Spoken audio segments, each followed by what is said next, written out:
Soy Marina Sommelier y esto es Entre Copas y Notas, un espacio creado para profundizar todo lo relativo del vino.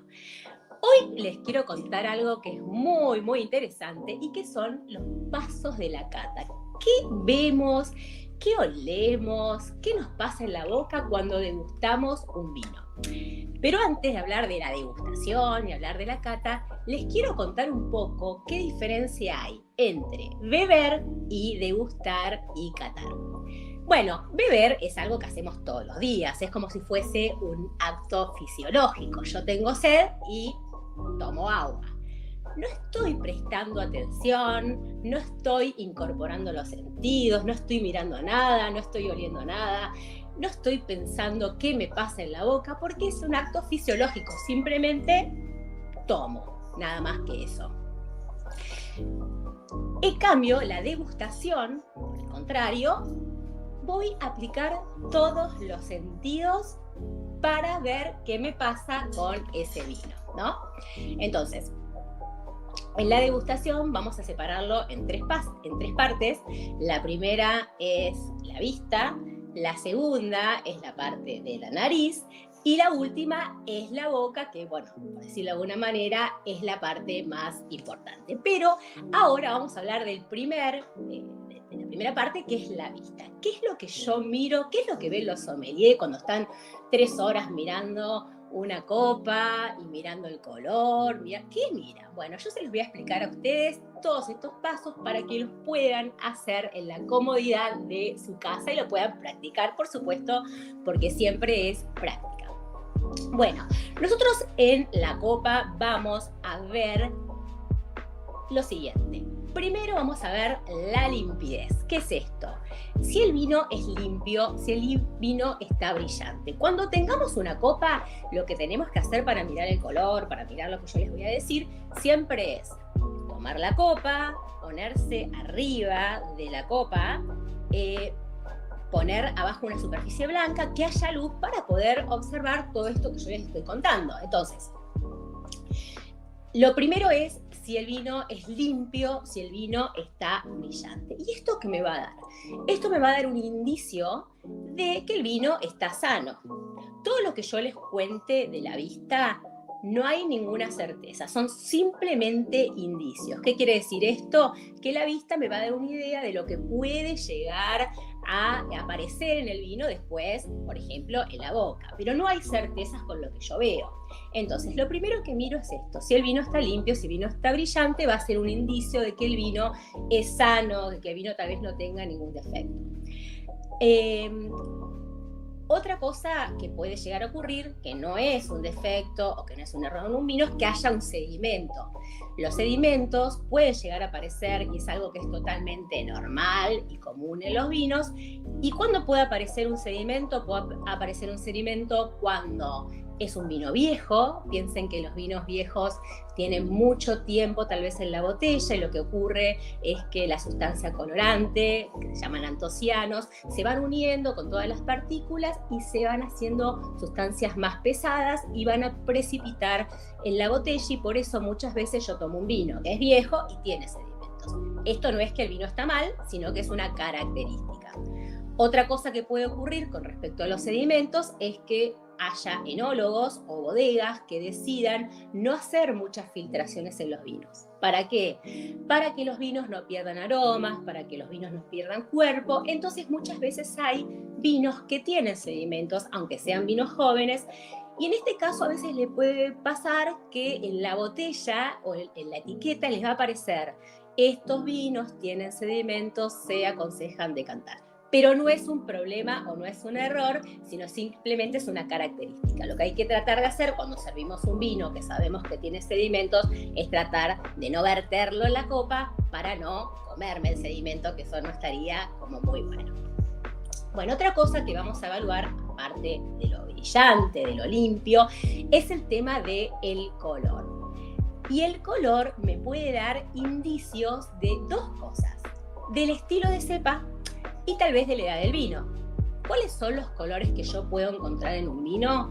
Bueno, por ejemplo, en un vino tinto puedo encontrar vinos que son más violetas, más violáceos, más púrpuras, algunos que son más rojos, algunos pueden ser color granate, algunos pueden ser más marrones. En los blancos puedo ir con diferentes tonalidades, de vinos que son más verdosos, más amarillos, más dorados, hasta vinos que pueden llegar a ser ocre. Entonces, esto puede ser un indicio de cepa. ¿Y por qué les digo esto?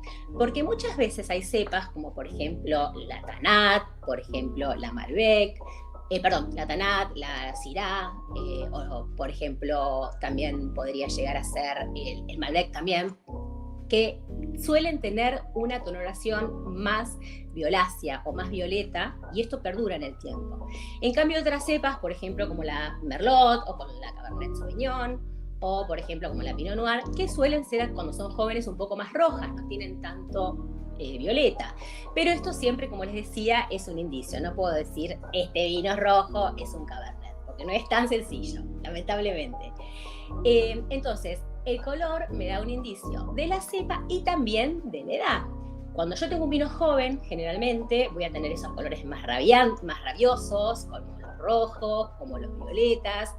Y cuando ese vino va pasando un poco de tiempo en la botella, me voy a ir a colores más marrones o más tejas. Si ustedes abren un vino, tal vez de muchos años, van a ver que existe este tipo de coloración. Bueno, en el caso de los blancos pasa lo mismo. El blanco, cuando son jóvenes, son más amarillos, son por ahí más verdosos, y cuando va pasando el tiempo me voy a ir a colores como más dorados o colores más ocre. Ustedes piensen en un jerez, por ejemplo, o piensen en un whisky, que si bien no es un vino, pero son bebidas que han tenido tanto tiempo de crianza, pasado tanto tiempo, que suelen tener ese tipo de coloración. Entonces también el color sería un indicio también de la edad de ese vino. Después voy a hacer otra evaluación en la vista, y es la intensidad. ¿Cuánto color hay? ¿Cuánta materia colorante hay?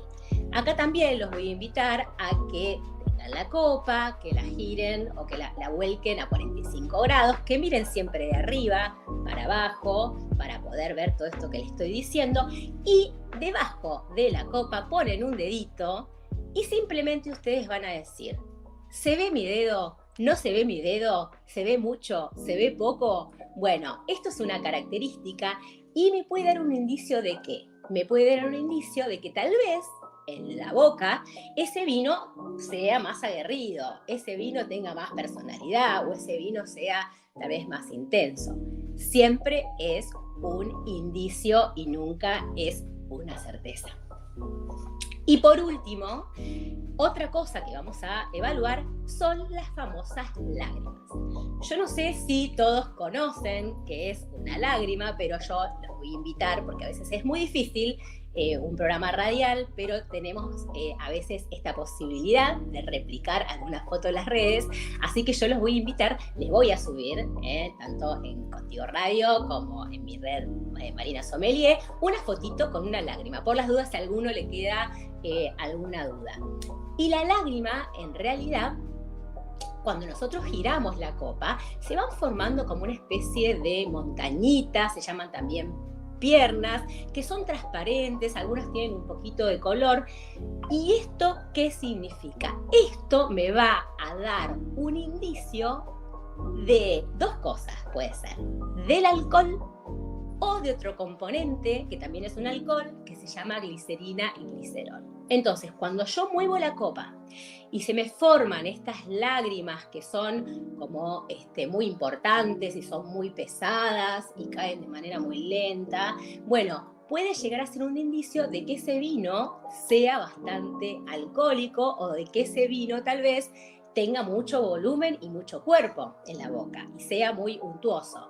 Esto, como les decía, también son indicios. ¿Y por qué yo les digo que tienen que adivinar, ¿no? Que decir es un indicio de... Porque generalmente esos ejercicios se hacen cuando yo no conozco qué estoy tomando. Por ejemplo, me traen una copa de vino en un restaurante y no me dicen qué es, o por ejemplo, hacemos una degustación y tapamos el vino, y esta es una manera muy genuina y muy linda para hacer una degustación porque no nos dejamos sugestionar. Yo les quiero decir que generalmente nosotros el sentido que más usamos es la vista para todo. Y prejuzgamos por la vista, porque después vamos a ver la nariz y vamos a ver el tema de la boca y van a ver que ahí nos va a costar un poco más, porque generalmente nosotros nos dejamos llevar por lo que vemos. Y esto hay que dejarlo un poco de lado en el vino, porque yo les aseguro que, por ejemplo, en una cata profesional, si yo tengo que evaluar un vino, para darles una idea, del 1 al 10, la importancia de la vista es un 1. La importancia de la nariz es 2 puntos, por ejemplo, y el resto es la boca. La boca es lo más importante porque en definitiva ahí va a ser donde ese vino se termine de evaluar.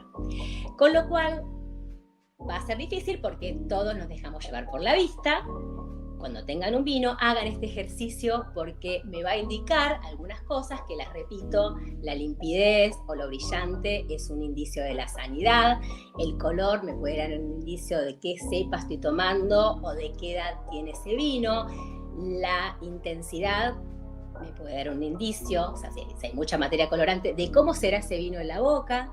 Y las lágrimas tal vez me pueden advertir que tal vez ese vino pueda tener bastante alcohol o pueda llegar a tener un gran volumen, pero nada más. Y es importante esto también, empezar a desarrollar el tema de los sentidos y entender esto, ¿no? Que no podemos juzgar por lo que vemos. Esto es alguna cosa muy importante y por eso las mejores degustaciones, incluso los mejores puntajes cuando uno o un crítico hace esto, es cuando no sabe el vino que está tomando. Entonces recién ahí va a poder comprender o poder saber de qué vino está hablando.